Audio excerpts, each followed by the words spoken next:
సనాతన ధర్మం అంటే ఈ మనిషికి తెలుసా? ఫస్ట్ సాక్షాత్తు నువ్వు ఆ కూటమిలో ఉన్నావు. సాక్షాత్తు చంద్రబాబు నాయుడు నీ కళ్ళ ఎదుటే ఈ తప్పు చేసినాడు. తప్పు అని నీకే కాదు, సామాన్యునికి 6 ఏళ్ల పిల్లోనికి కూడా కనిపిస్తూ ఉంది.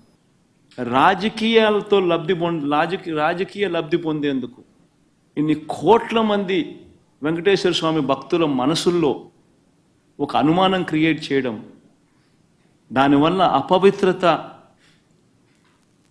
తిరుమల తిరుపతి దేవస్థానానికి, తిరుమల తిరుపతి లడ్డు విశిష్టతకు తగ్గిస్తూ జరిగినప్పుడు అందులో నువ్వు కూడా భాగమై, నువ్వు కూడా అది అబద్ధం అని తెలిసి, నువ్వు కూడా ఆ అబద్ధానికి రెక్కలు కట్టి, నువ్వు కూడా అదే దుష్ప్రచారాన్ని చేయడంలో నువ్వే అడుగులు ముందుకు వేస్తూ ఉన్నప్పుడు ఎక్కడ సనాతన ధర్మం గురించి నువ్వు మాట్లాడతారు? కరెక్టేనా మనం చేసేది?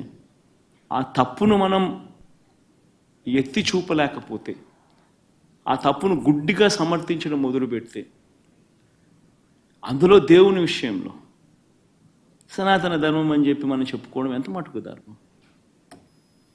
సనాతన ధర్మం అంటే అసలు వాస్తవం చెప్పాలంటే దీనికి సిట్టు అవసరం లేదు, బిట్టు అవసరం లేదు, ఇంకోటి అవసరం లేదు.